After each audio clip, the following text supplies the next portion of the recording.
Hi, this is Jodi Danen from Create Kids Club, and you are listening to the Eat, Blog, Talk podcast. Hey, food bloggers, are you ready to accomplish your 2023 goals faster than you ever thought possible? If you are nodding your head yes right now, the Eat, Blog, Talk Mastermind program might be a great fit for you. We are now accepting applications for 2023, and I will let you in on a little secret. If you sign up before the end of November 2022, you can lock in at the current pricing. Go to eatblogtalk.com/mastermind for more information and to apply.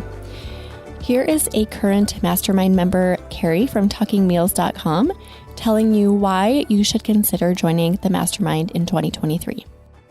I just would tell people to take the leap because the motivation and the support that I've gotten from the women in the group has been invaluable and has just re-energized me.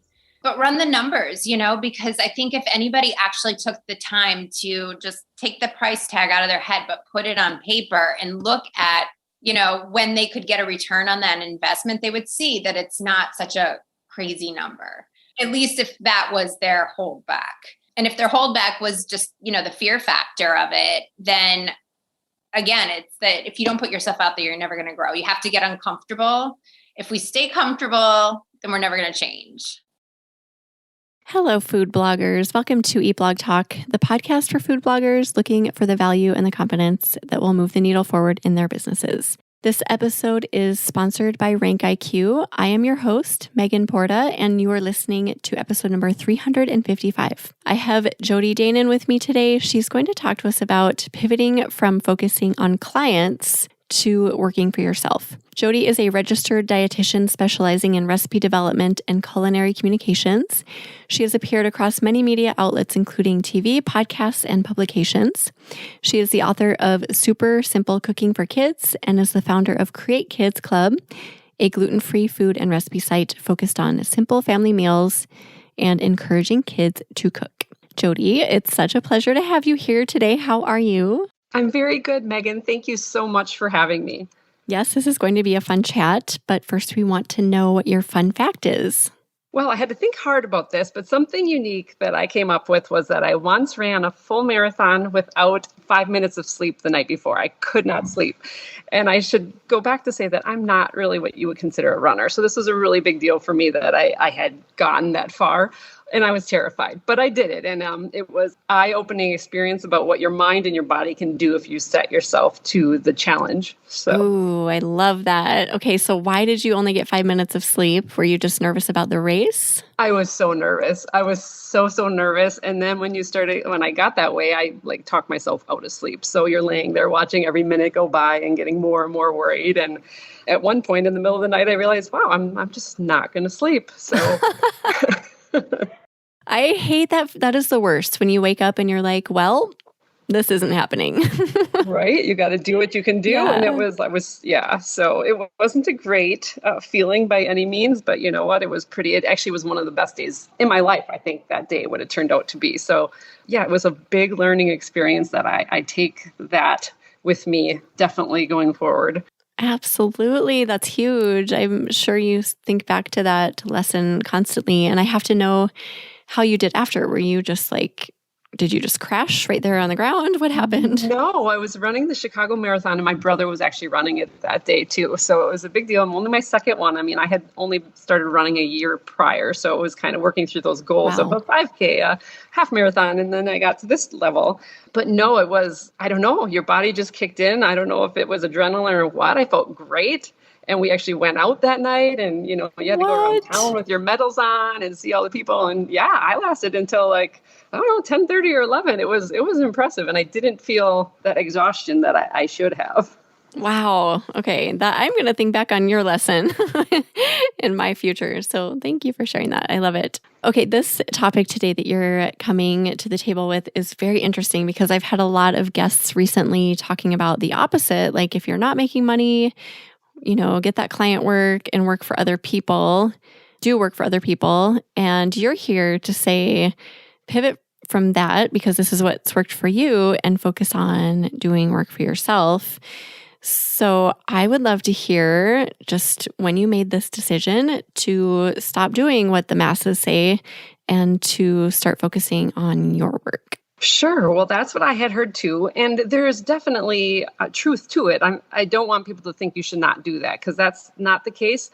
It's just knowing when you should stop doing that and what your own personal goals are. So for myself, my goal was to grow my website. And I got to the point where my days, there's only so many hours in a day that you are willing to work. And I had 2 kids and a family, so I wasn't willing to work from, sun up to sundown, which you could have done. So it was figuring out the balance between the effort put into my own site and the effort put into the client work that I was doing. And then deciding at what point did I need to stop that? And I saw it when I was only working on other people's work and I didn't have time for my own work, and looking at the numbers there and making some decisions that way. So you're not necessarily saying don't do this. You're saying do it if you feel led to do it, but then find that balance and don't get so into client work that that's all you're doing.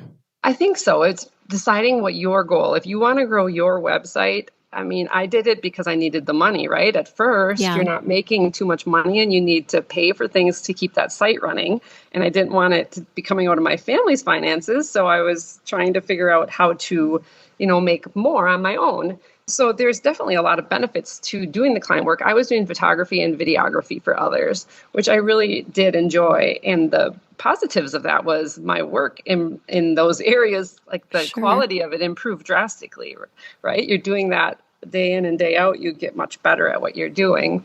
Yeah, that's a good point too. Like the work that you do for others can actually improve your own business because there are a lot of the same skills that we're using to bring our businesses to the next level, right?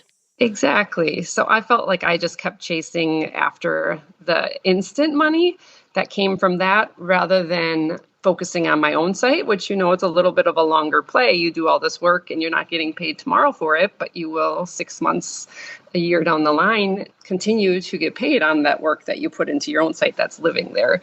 Yeah, right. So at what point did you feel, or I guess I should say, was there a point where you were like, okay, this is too much? You're either getting burned out or you you weren't feeling good emotionally or mentally? And was that kind of your tipping point? Yeah, I would say that was it. You're working so hard on the work for other people. I couldn't take on any more work because there wasn't enough time. I wasn't making the money that I wanted to be making in the end, but my hours were used up. There really wasn't any more opportunity besides raising your prices and there's a ceiling to that as well.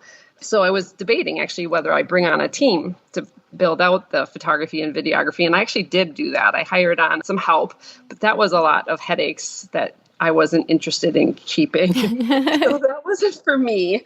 So I learned that. And so after a lot of discussions with my husband and stuff, because I knew if I dropped that work, like it was about 50% of my income was coming in from that work and the other half was coming in from my site. So, trying to let my husband know that if I stop doing this, there is no guarantee, that money isn't going to be instantly replaced. It's going to be a process to get there. And he was completely on my side and very motivating for me to go ahead and go do this. So that was very helpful because it was scary. You were going to give up that income to hopefully make it up on the other end. Luckily, it did take a while. I was saying it was kind of a painful year. When I got started doing this, I raised my prices. So naturally, I lost some of the clients and some of them stuck with me until I'm sure they found somebody who was less expensive. And we kind of just naturally parted ways that way. But then that year where my income did go down substantially. And then all of a sudden it didn't. It was painful until it wasn't, I thought in my head, because all of a sudden I started making the money on my site because I had buckled down and got very organized and started putting the work that I was doing for others into my own site. And it started to pay off. Oh, I love that story because it is scary, right? You have instant money, and you said it so well earlier, money wasn't going to be instantly replaced. So it's scary. You're like, well, is it going to come and when and how much, right? You want to know, especially if you have a spouse who's like, well, what are you doing? Where's the money? So it's like walking into a very fearful, unknown area, but it eventually came. So how did you get through that time? Was that hard? Looking back, was it easier than you thought? No, it was hard. I had taken advice from others in the past too of hiring out stuff you don't like to do. So I had a writer for the website for a long time. My site's been around for about 7 years. So I've had the same writer for a very long time. So she was doing that. I always did the videography and the photography, but I did bring on somebody to help me get organized, planning out Trello. And so we used Trello for all the different posts to try to get ahead of it. And we were doing 4 posts a week. So that took a lot of organization to do. But yeah, it was difficult and scary waiting because these people were, counting on the site too and the jobs and all of that. And it did take a little while. So it was scary. It was hard. But then you could slowly start seeing it creep up, and just the interaction through social media and all the different things that go along with constantly putting out content was positive.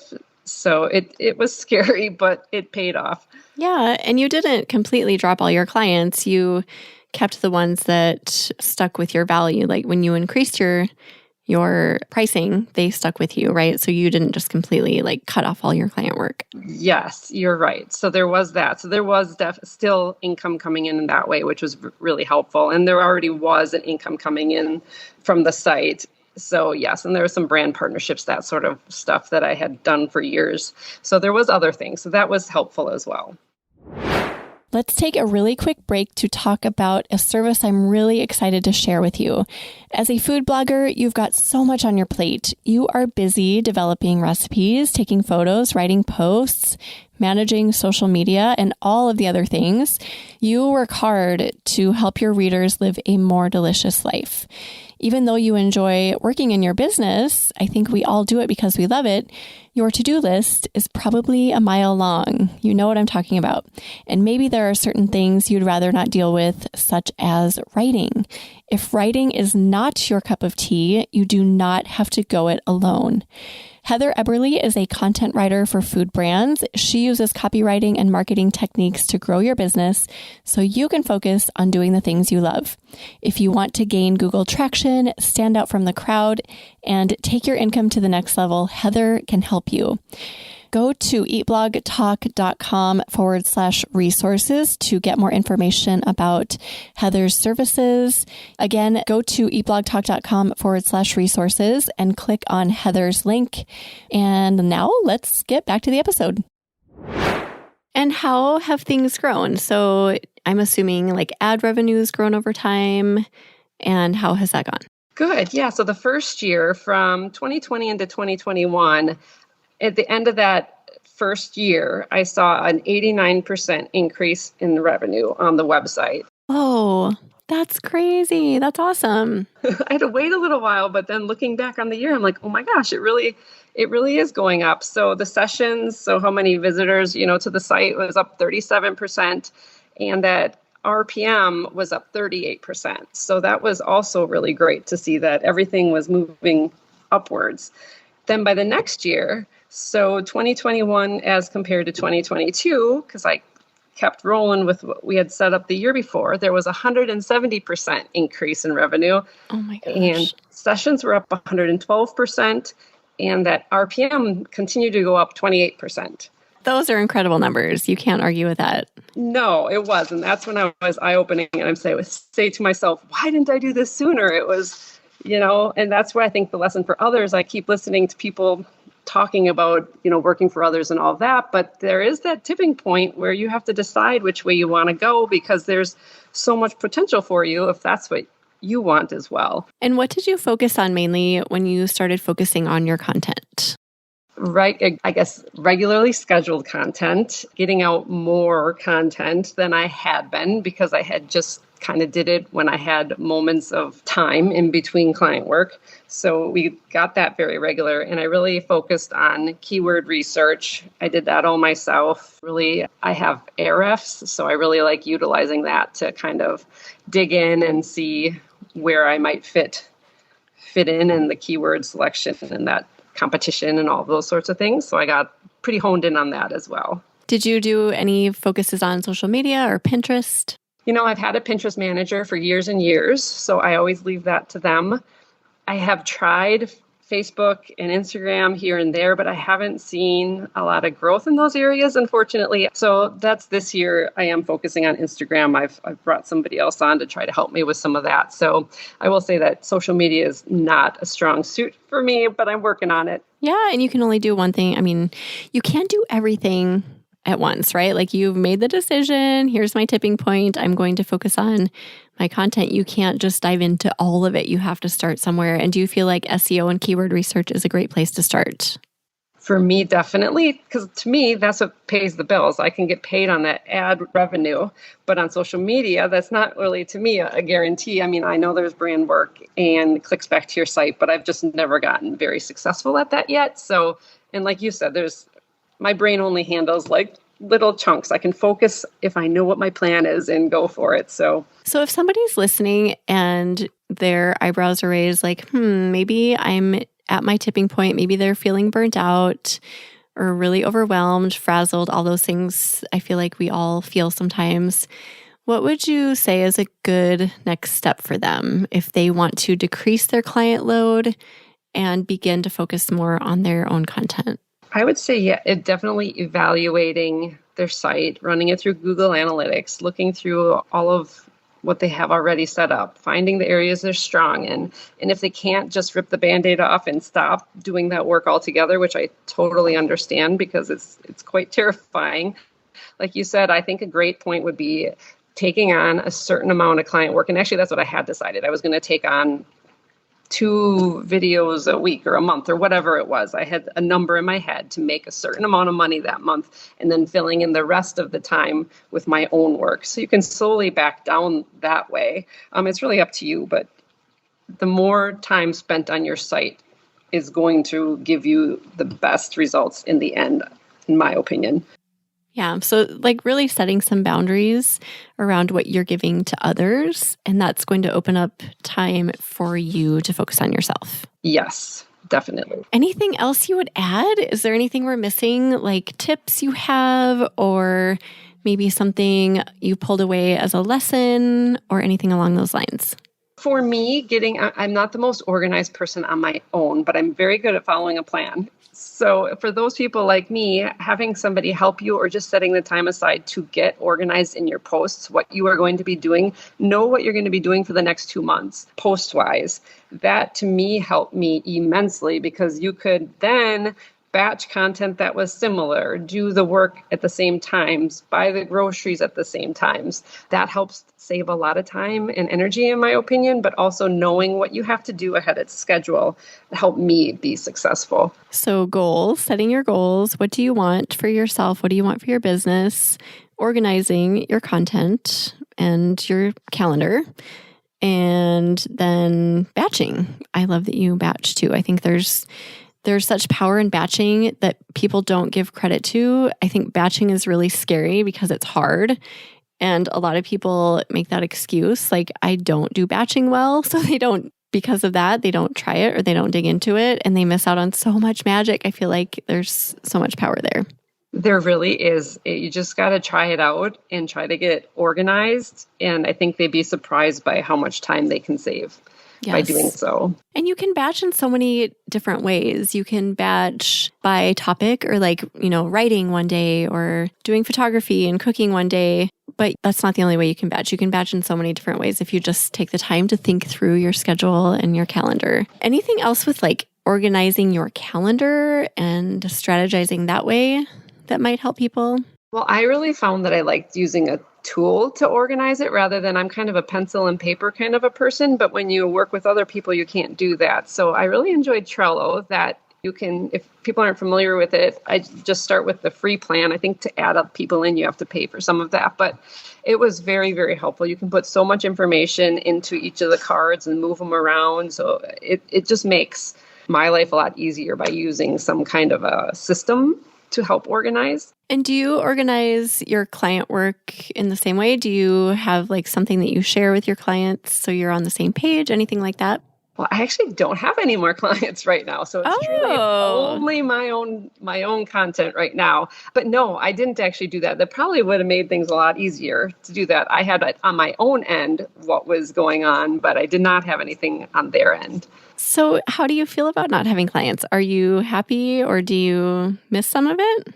I sort of miss them because I really enjoyed working with them. They were all so great, and it was fun to try recipes, making recipes that I wouldn't generally make on my own, and then making them look pretty. I really enjoyed that challenge. I think it helped me grow very much in certain skills and even cooking skills and things that I make for my own family, that sort of thing. So I definitely miss that.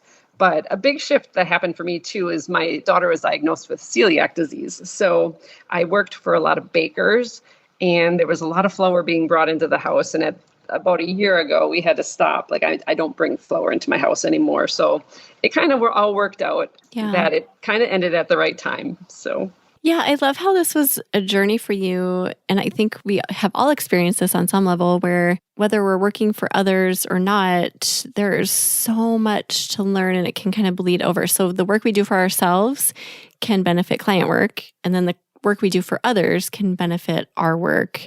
So I think there's value in exploring all of it, but I love how you've just gotten to the point where you've had to set boundaries and prioritize. It's like this story for you, and it's really cool to see how it unfolded.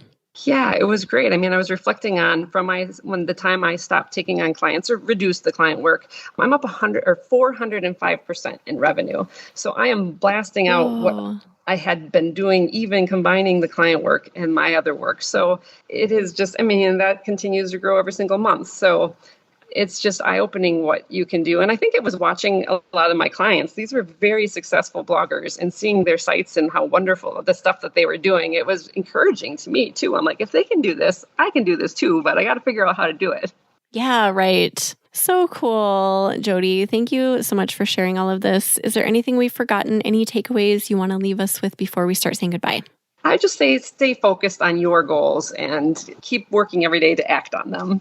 Yes, I love it. We will put together a show notes page for you. So if anyone wants to go look at those, go to eatblogtalk.com/createkidsclub. Do you have an additional quote that you love or additional words of inspiration to share with us, Jodi? I do. And a lot of food bloggers might already know this one because it's from Bjork over at Food Blogger Pro. The 1% infinity, making a little bit of progress every single day forever. That sticks with me. And I try to do that every day in my business and life. Yes, life too, right? Not just business. It all bleeds together. Why don't you share with everyone where they can find you online and social media? Sure. I'm at Create Kids Club on all social media platforms. And my website is createkidsclub.com. Awesome. Well, thanks again, Jodi, so much for joining me today. And thank you for listening today, Food Bloggers. I will see you in the next episode. Thank you so much for listening to this episode of Eat Blog Talk. Please share this episode with a friend who would benefit from tuning in. I will see you next time.